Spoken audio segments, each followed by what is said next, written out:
Hello, my name is David Brett, here at Westminster City Hall, again with Dangerous Dave, Part 2, F.O.I. version. That's right, I have in my hands here a trove of documents I obtained from Westminster City Hall, a Freedom of Information request that I filed with respect to the media table. If you'll recall, last episode of Dangerous Dave, I talked about how competitor Frechette News had maligned the Westminster Times at a parliamentary committee in Ottawa, and it was all over the media table, supposedly journalists or people pretending to be reporters. So you're going to have to buckle up here. We're going to go through all the sordid details. And what I would say, and what I'm going to lay out for you, is what I believe is corruption in media. Not big national or regional media, but local media. This particular instance, I believe, is a case of corruption. So I decided to dig in when I didn't get answers to my questions from city officials as to why the media table had been removed. And, well, you're going to be very surprised to find out what's in these documents. Dare I say, that as the mayor accused a fellow councillor, Daniel Fontaine, of saying that there may be a dose of what he called bald-faced lies that have gone on here. Now, you be the judge. I'm just going to lay out the facts and let you decide what's going on here. Just to give people a little bit of background, if they haven't seen the other Dangerous Dave episode, there's been kind of a smear campaign going on by elected officials in town here, including the mayor, trying to discredit the Westminster Times. And this was all against the backdrop of another outlet called the West Record shutting down, along with several other Glacier Media local media outlets in the Tri-Cities and Burnaby area. So they were very verklempt about that. They weren't happy. They weren't happy to see the Westminster Times covering the news. Why? Because we're independent. We're not part of the kind of clubby, chummy atmosphere of the union-friendly, rather partisan and biased legacy media. Right across New Westminster, Burnaby, and the Tri-Cities. Provide support if you want to make a contribution. Let's support local news. Let's support our dynamic local reporters. Let's support the press in New Westminster, Burnaby, and the Tri-Cities. So, just before you think this is all about me and David Brett, let me just say this is really about all of the independent media in Canada. The public and yet independent media are somewhat being gaslit by public officials and the media, the legacy media, saying, oh, there's nothing to see here. No, we're doing our job. All of these independent media nut jobs with their conspiracy theories and all of their improper reporting. No.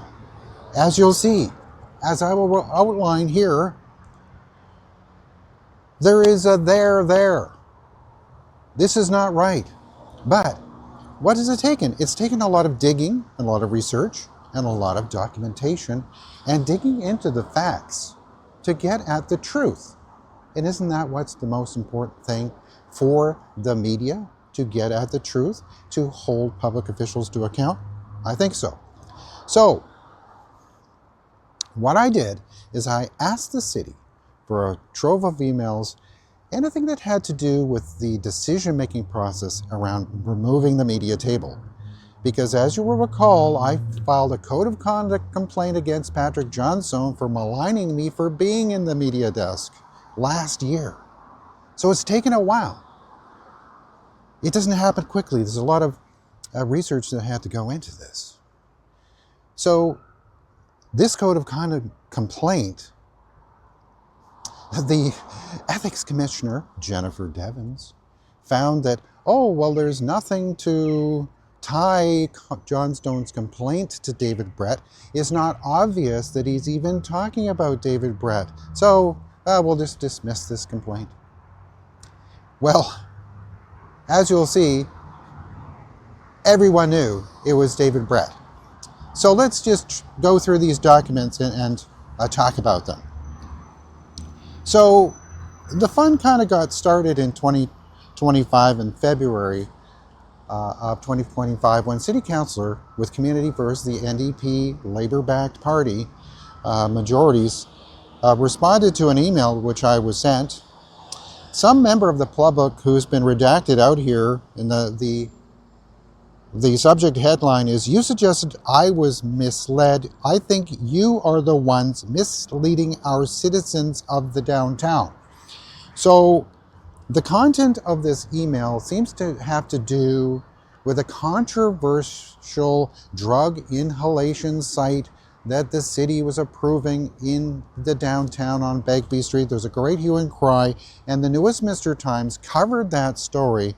And it seems, so in response to this member of the public, Tasha Henderson says, "The Westminster Times is not an accredited media source.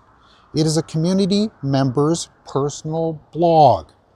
So I'm glad you're reaching out to dig into the details." So this is a common theme. The City Hall councillors and the mayor have trying to discredit the Westminster Times as a blog. So let's just talk about that for a minute. So the Westminster Times is not a blog. So I asked an expert to describe what the Westminster Times is and how it's distinguished from a blog. And that expert is ChatGPT. Can't possibly be wrong. So this is just to dispel with that notion. ChatGPT says, describing New Westminster Times as merely a blog is an inaccurate characterization because it functions as an independent news publication. It conducts original reporting, covers public events, breaks news, publishes multiple contributors. While it is a small independent outlet with a distinct editorial perspective, those characteristics are consistent with many independent news organizations. So this theme of blog, all the detractors call it a blog. And it's not just because of the technology or any other consideration. It's to discredit and smear an independent news outlet that is critical of the policies of the government. So, in May of 2025, Tasha Henderson then gets to the subject of the media table. She sends an email to the corporate officer, Hania Berg. And she says, "Hi, Hania. It's my understanding that the media table is reserved for official media/journalists. To my knowledge, David Brett is not registered with any journalistic association. He should be seated in the regular chairs." Okay, so this is evidence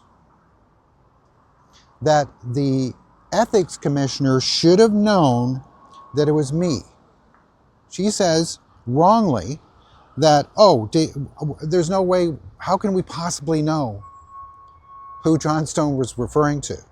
Well, here's an email from Tasha Henderson at City Council talking about David Brett in the media table. So that just puts a lie to that miscarriage of justice, let's just say, from the ethics commissioner. So now, let's talk about this idea of media accreditation. They're using this as a sort of a way to, justify asking me to leave. Well, there's no such a thing as an accredited media source. There are certain types of accreditation that are for events, press conferences, or for, say, reporting from a criminal court. Not anyone can waltz into a criminal proceeding in court and report on that. You have there's special accreditation for that. But if we're talking about accreditation, well, I've got a handful of media passes in my pocket here where the New Westminster Times has been accredited to appear at the Canada Strong and Free Network, let's say the PDAC in Toronto or the AMC Roundup. If ever there's a press conference occurring, we are often invited not only to attend and report, but also to ask questions. We are perceived to be a valid media source, but guess what? Not by the NDP. We're not in their good books. So I'll just throw these down here for the time being. So that's May 12th, 2025. So next, let's fast forward. Oh, well, here we have on May 16th, just a few days later, that's when Patrick Johnstone, the mayor of New Westminster, took to social media saying how destructive to our community it is when the media table at our council meeting is empty of journalists and instead occupied by, quote, a guy feeding, quote, facts into an AI run by a white supremacist. He's talking about Elon Musk. So that the resultant outcome can be, quote, published on his blog. Not linking for obvious reasons here. So here we go again. So here you have Tasha Henderson, his Community First partisan member of council, complaining to the corporate officer. Now, I will delve into this further later, but Tasha Henderson's email is a violation of BC law, specifically the Community Charter. Now, what law? It is Section 5, Rule 153, that prohibits unduly influencing or obstructing or directing a corporate officer. Hania Berg is the quote-unquote corporate officer.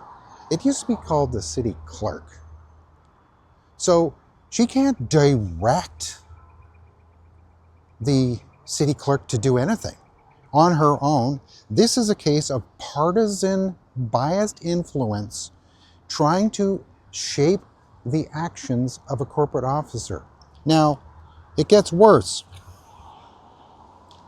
So at the next meeting, Tasha Henderson sends an email to Hania Berg, the corporate officer. Subject, media desk. So, get this. This is during a council meeting. I was at this meeting, sitting at the media table. And the timestamp on it is 6:36 p.m. The meeting started at 6. So she says, "Hi, Hania. Again, tonight we have a community member who is not an accredited journalist sitting at the media desk, when there are plenty of available seats in chambers. Could staff please ask Mr. Brett to assume a seat in the general audience seating? Thanks." So think about it. I'm sitting there at the media desk. She's up there. Council is proceeding, debate is proceeding, and she's sending an email to the corporate officer asking for the corporate officer to see to it that I'm booted out of the chair. That is a violation. She has no authority to direct the corporate officer to do such things. It's partisan political influence over city staff. That's a breach of the law. This should have reverberations. So they seem to be quite like, oh, who cares? So what happens the next day? Well, there's a big brouhaha ensues.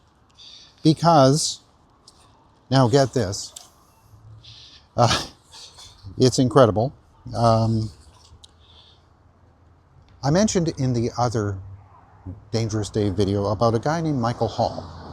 Michael Hall is the chair of the Community First Party, backed by the NDP and Labour. So what happens with Mr. Hall, he, on the same day Tasha Henderson is demanding that I be booted off the media desk, he sends an email to City Hall at 10:45 p.m. on the same date in 2025. So, but here's the problem. His email, completely 100% redacted. Nothing there. So this is May 26th. So guess what happens the very next day, May 27th?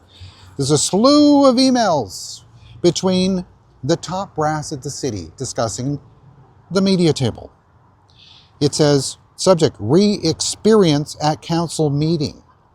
So if you will recall, what happened at a council meeting was that this guy, Michael Hall, when I was seated at the media table, came up and muscled his way onto the media table to kind of elbow me out and kind of crowd me at the table.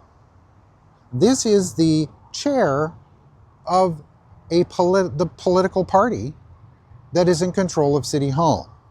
And then he sends an email complaining, oh, there's Lorraine Brett taking a photo, and I took a photo of him. Oh, what a terrible thing. It's not clear what he's actually said because it's been redacted, but it can just presume that it has to do with what happened at the media table. So there's a big brouhaha. So here's staff, the top brass of the city, kind of getting into a tizzy over an email from the chair of the political party. Should that happen? Should they be kind of taking action at his direction as well as other partisan city councilors? So he says, and this is Dean Gibson's, the director of Parks and Recreation. He says, Hania, I noted 3 individuals sitting in the rather close quarters at the media desk last night, but did not observe any behaviors that were disruptive to the meeting or the public's ability to participate. So he's saying, well, what's the big deal here?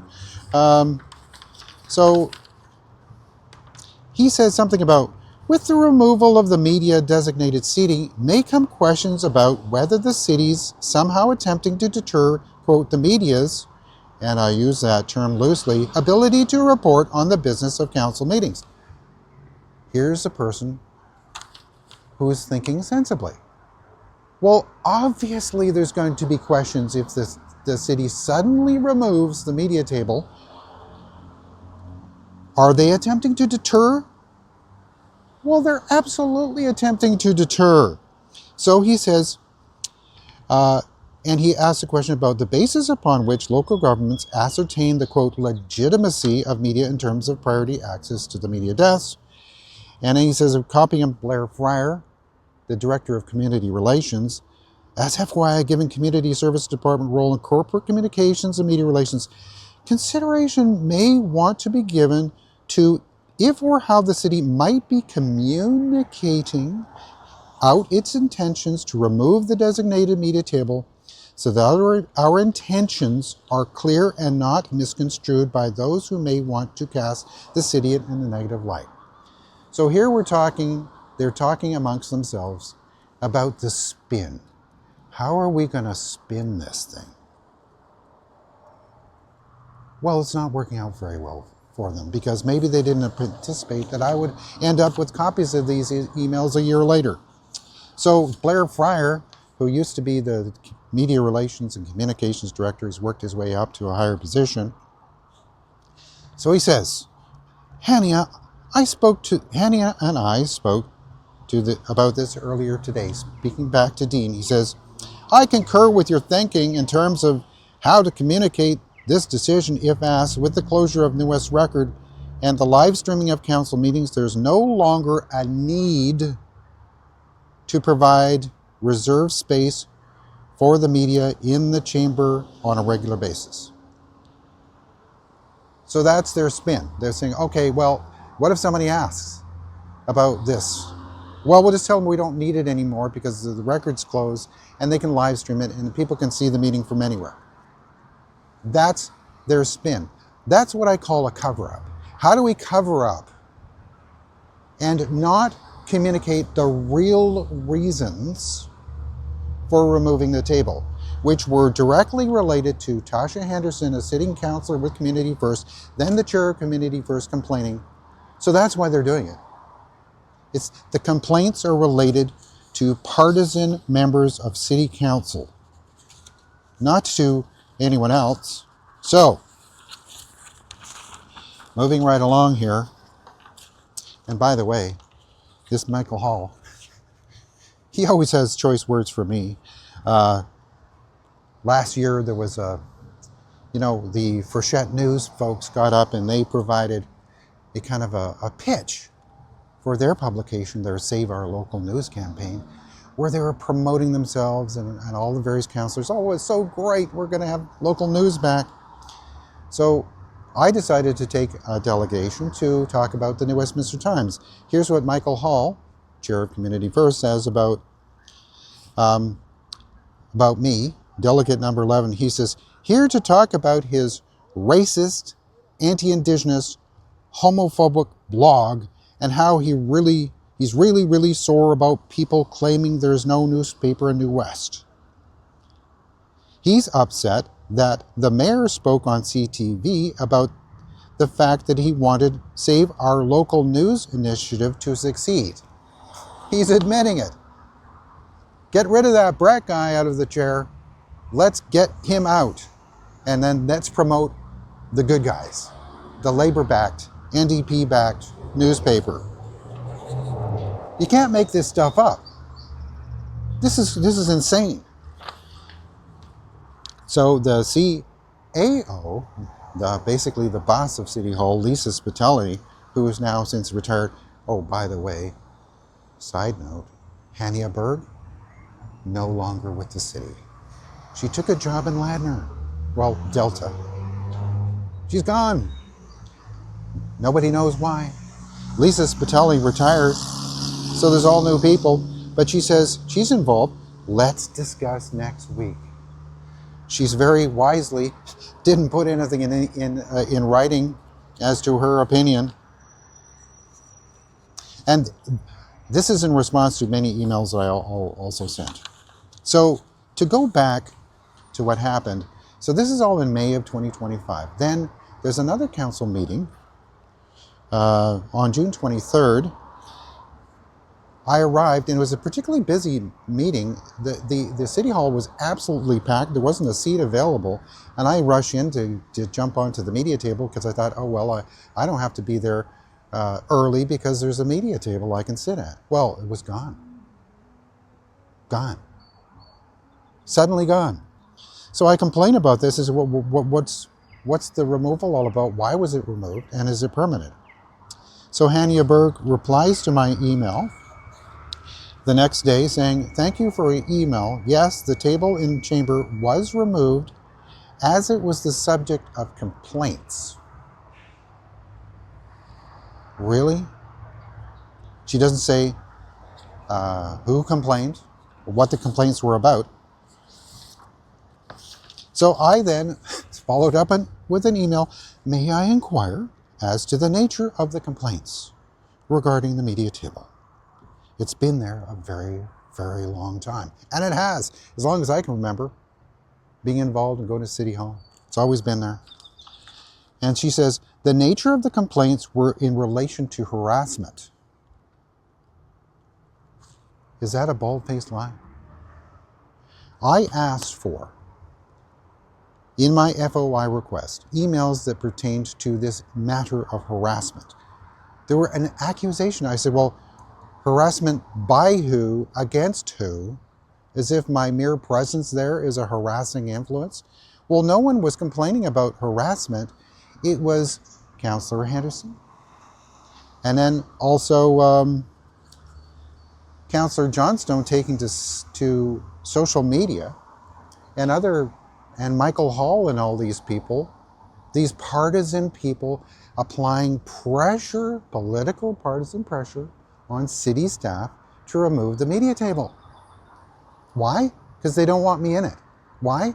Because I'm not chummy and palsy-walsy with the Community First Party, and I'm critical of many of the policies that come out of this City Hall.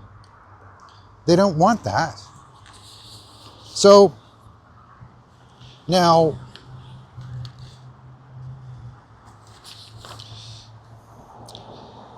later in August, now things kind of settled down and there weren't so many meetings.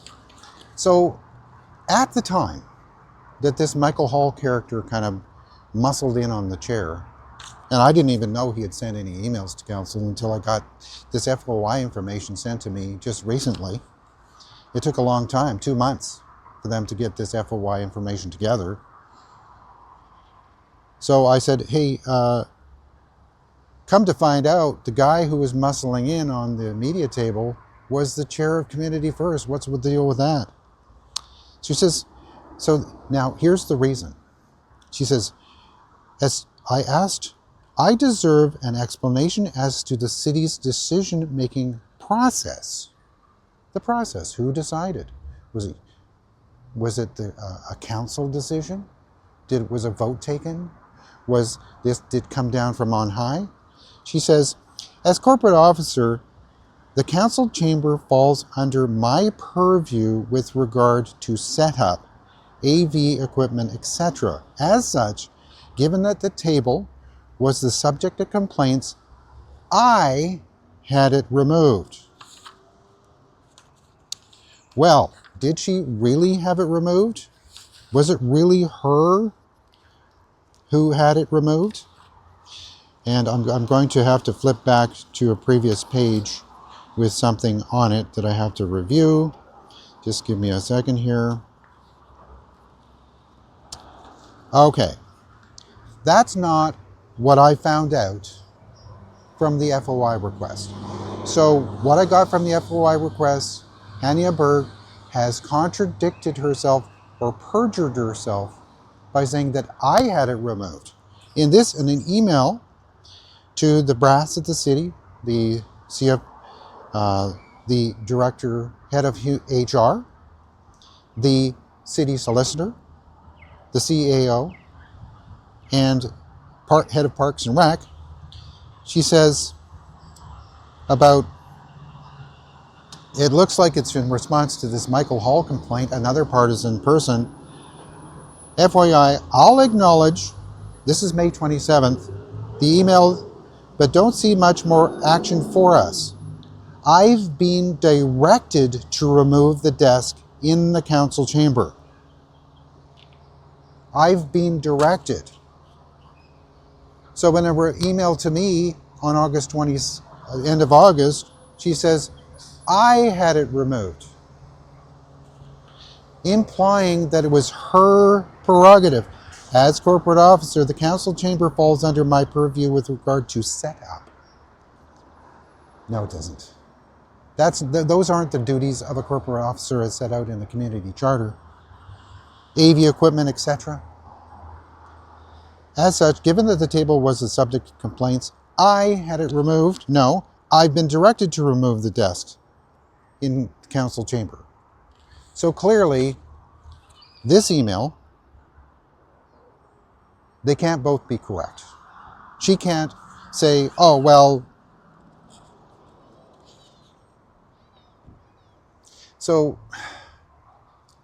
now, here's the problem, is that, do I fault the staff? Should I? There is some fault there. They should not be acting in a partisan manner. That's contrary to the community charter. The laws of this province prohibit, particularly the top brass. There's these certain municipal officials that all city halls must have. CAO or corporate officer, others, offices, and they have very specific duties. And they are not to be partisan in their actions and behaviors. They're to resist that. Well, here's this corporate officer being put in a position where she's being directed to do something that maybe she didn't really want to do. Now she has to fall on her sword and tell me that she did it, when it really wasn't her decision at all in the first place. So the saga continues. Another document I got. And this is kind of the icing on the cake here. So even after the complaint was filed with the ethics commissioner, and a decision had not even been rendered against Johnstone, it seems he thought the fix was in. There was somebody sending emails complaining about me.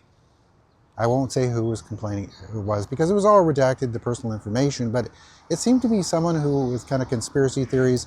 This person wrote in emails that he said, I was formerly with Glacier Media, or I was kind of spreading conspiracy theories, and it was very kind of unhinged complaining about me. And that, in one of the emails he said, I'm going to contact Simon Fraser University and have David Brett's MBA revoked. So rather than kind of gloss over this as kind of maybe a crackpot email, Patrick Johnstone responds to it. And what does he say? Thank you for reaching out.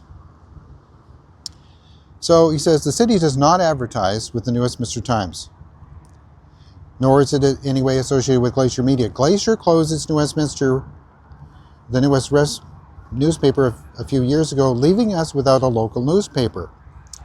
And this is where he starts to tell, let's face it, bald-faced lies. Mr. Brett's blog shortly thereafter started to create, in italics, the persona of a newspaper, but as far as I can tell, does not follow any established journalism principles, nor is it affiliated with any credible journalism organizations, such as the Canadian Association of Journalists or the International Association of Independent Journalists. I therefore do not recognize it as a newspaper, quote unquote, or a legitimate journalism outlet in the community. And he's, just to put a cherry on top, he says, fortunately, a group of professional journalists have begun a new offering, online and print, in New Westminster called Frechette News. So there you go.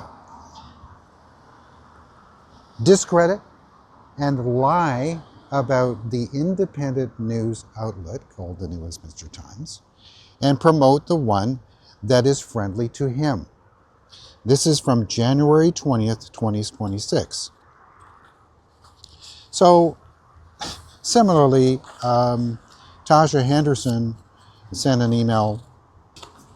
Here's something I forgot to mention. When during the same council meeting where she's at her computer sending emails to the corporate officer who she can see across the room, at break, could staff please ask Mr. Brett to assume a seat in the general seating audience seating? And then I guess when it didn't happen, she says, hi again. For example, this is a recent article on his blog. This is not an accredited news source. And she links to an article by Amy Ham. Well, that's interesting, isn't it? Well, Amy Ham, as many of you know, is a very reputable journalist. She has a regular column in the National Post. She has a degree in journalism. Now let's have a little sidebar about this business about professional journalistic associations. To join the Canadian Association of Journalism costs you $75. You pay your $75, you're a member. What does it do? Does it make you a good journalist? Does it make you an impartial journalist? Someone who actually does and seeks the truth and all of these things? No. To my knowledge, a very small minority of journalists in Canada actually belong to these associations. They're really not, there's nothing. It's not like being a doctor or a regulated professional. This is not a regulated profession. Journalists are judged on the journalism they do. What is a journalist? If you look it up, it's someone who does journalism. So, who at City Hall, what politician should be deciding what journalism is and is not? So, before I get back to that other Tasha Henderson email.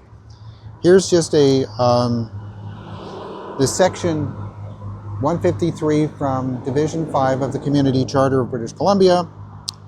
Prohibition against interfering with municipal officers and employees. A person must not interfere with, hinder, or obstruct a municipal officer or employee in the exercise or performance of the officer's or employee's powers, duties, or functions. This is clearly an interference. She sent an email during a meeting instructing a municipal officer to do her bidding. Get David Brett out of that chair. That's a violation of the law. And there's other violations that I might point out here that are germane to this case. This is, this is happening in Westminster. But ask yourselves, is this happening in your city council? Is this happening at your city hall? Are politicians influencing what you hear in the media, what you're fed, what you're told? Are they, particularly when an election is coming up? So the kind of ways in which this bad behavior in Westminster engaged the law in BC, there is a direct prohibition on the councillor's instruction. He can't just interfere with an officer and tell her how to do her job. This individual councillor has no authority to direct staff to do anything. When the way municipal government works is the city council votes on policies and directions for staff.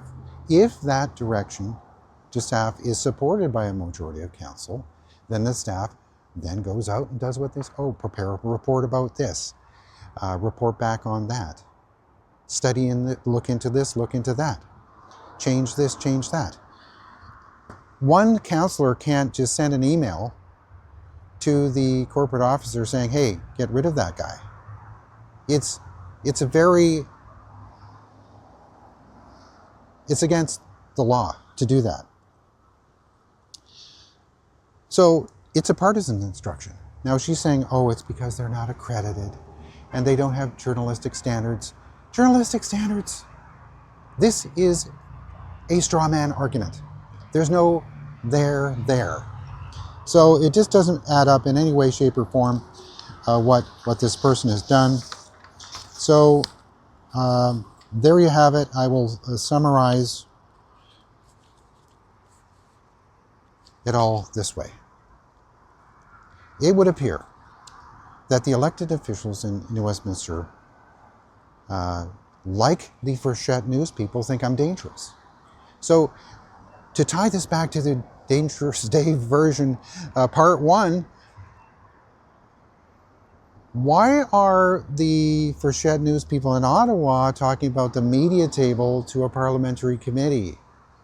And now it becomes clear that city councillors and the mayor himself and all of the top brass of the city have been in cahoots talking about the media table and how we can manage this, how we can spin it, how we can communicate it.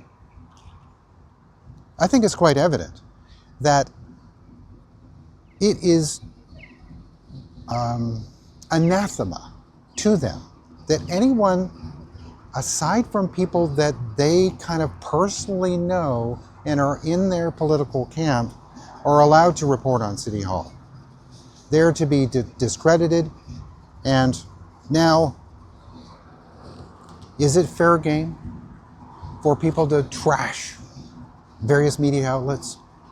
Well, it happens. Politicians do that every day. Defund the CBC.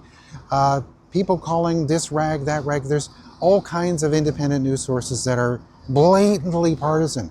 The Tyee, the Georgia Strait, all these left-wing news outlets like the Narwhal.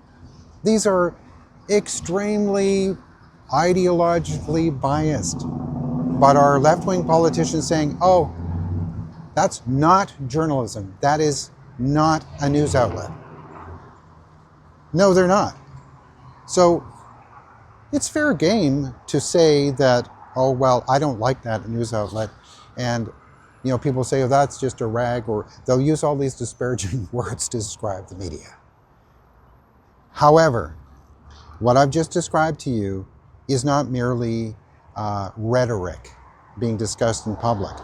This is direct interference with City Hall and an attempt by city officials and partisan officials to work together in an inappropriate and I think illegal manner to stop news reporting from happening. They'll say, oh, well, you can just sit in the chairs. Well, why can't I sit at the media table? What was the point of that? The point of that was to discredit me personally and to undermine the public's trust in the New Westminster Times. So there you have it. Apparently, a lot of people think in City Hall here think I'm very dangerous. So with that, I'll ask you a question. Do you value independent media? Do you think that this kind of reporting, this kind of research, and this in-depth work that we do here at the New Westminster Times is worth it? If you do, I would invite you to please go to newwesttimes.com and subscribe to our newsletter. Also, there's a button up in the right-hand corner that says support our work. If you would feel so inclined, I would really appreciate it. Furthermore, just a word to our many watchers and subscribers on YouTube and other platforms. I just want to say how much I appreciate your feedback in the comments and in the phone calls. You know, if I'm not busy, I will answer your phone call.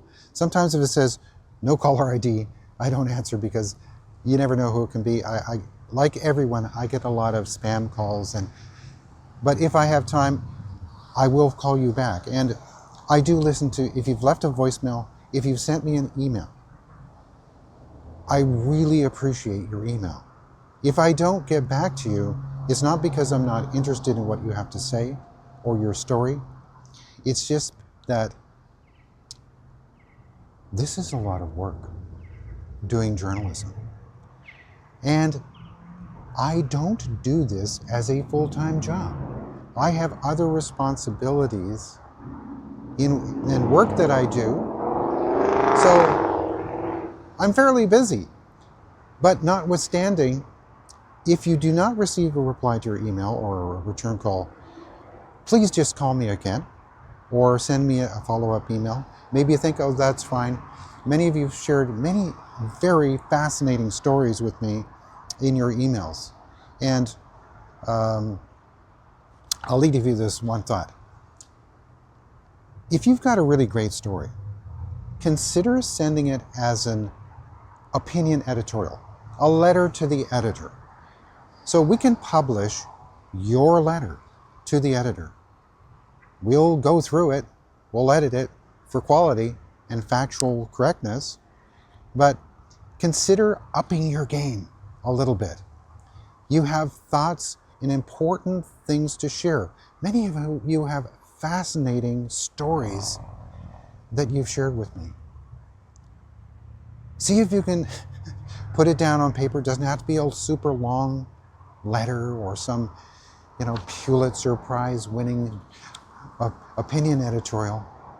It just has to be from your heart, something that you feel passionate about, something that's based on facts and will be relevant and interesting to our audience. So please just send it to me at editor@newwesttimes.com, and we would be happy to publish all kinds of letters to the editor. We have received many letters to the editor that we have published.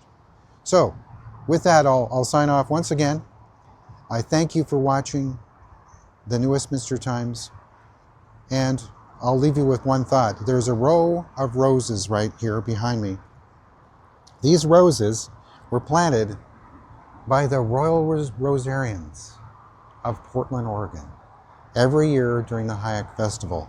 And each rose is planted in honor of the president of the association during that year? Well, there's a name over here. In the year 2017, it's none other than Dangerous Dave Brett, 2017 president of HIAC.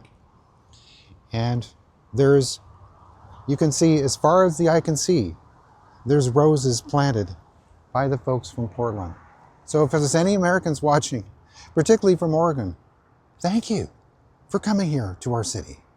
Unfortunately, the HIAC Festival has discontinued the collaboration with the United States parade organizations. It would be great if it could be resumed, but this is just sort of a New Westminster thing. People come along here and people will call me and say, hey Dave, I saw your name down at City Hall. Why is it there? Well, that's why it's there. It's just such a really beautiful thing that the folks from Portland, the Royal Rosarians, do for this city. It's a lot of history here. So again, thanks for watching.